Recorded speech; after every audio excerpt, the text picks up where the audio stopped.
Hi, I'm Nicole Shalom. I'm a therapist in the Bay Area. And here's something I see all the time with people that I work with. They're brilliant. They solve hard problems for a living. They lead teams, build companies, make high-stake calls under pressure. And then they go home. And it requires something different from them.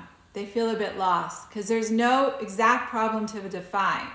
No pitch deck that they could present. It's just them, their partner, and a swirl of emotions that doesn't respond to logic. And quietly, a lot of them wonder, if I can't think my way through this, am I going to fail at the one thing that actually matters? And here's what I want to offer. Most high performers learned early that feelings get in the way of execution. So they learn to manage them. They learn to compress them and root them into performance instead. And honestly, the idea goes all the way back to Descartes. Mind over body, reason over emotion. And overriding your feelings so they don't interfere, essentially. And that works really well in work life.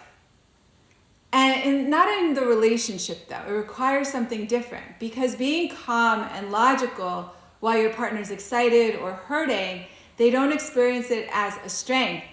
They experience it as you being unreachable, or not considering them, not feeling them, or not prioritizing them. So here's the shift. The neuroscientist Antonio Damasio in the 70s turned the whole model upside down, and he found that emotions aren't the enemy of good thinking. They're the foundation of it. Each thought that we have is rooted action informed by an emotion. So first we have the emotion somatic experience, and then we have the thought.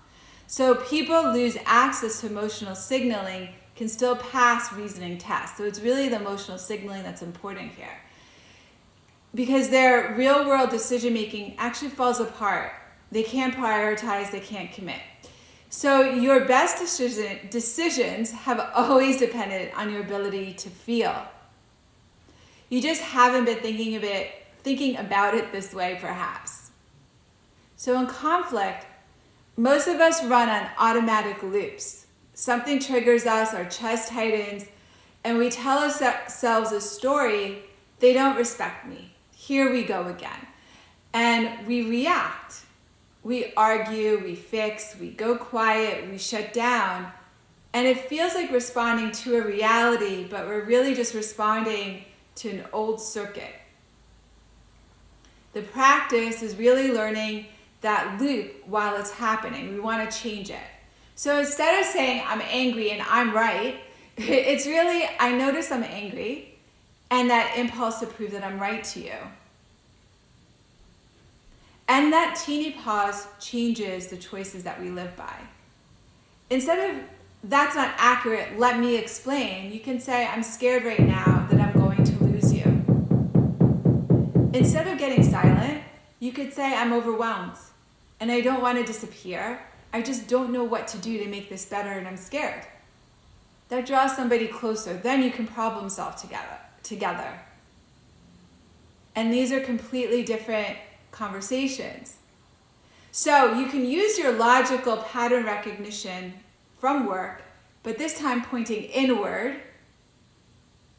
And when you do this consistently, when the conflicts come up, what used to take days to repair can resolve in hours. Because you can catch yourself and say, I got scared and I went into debate mode.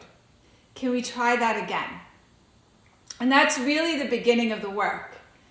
And it's some of the most meaningful work I get to do with my clients.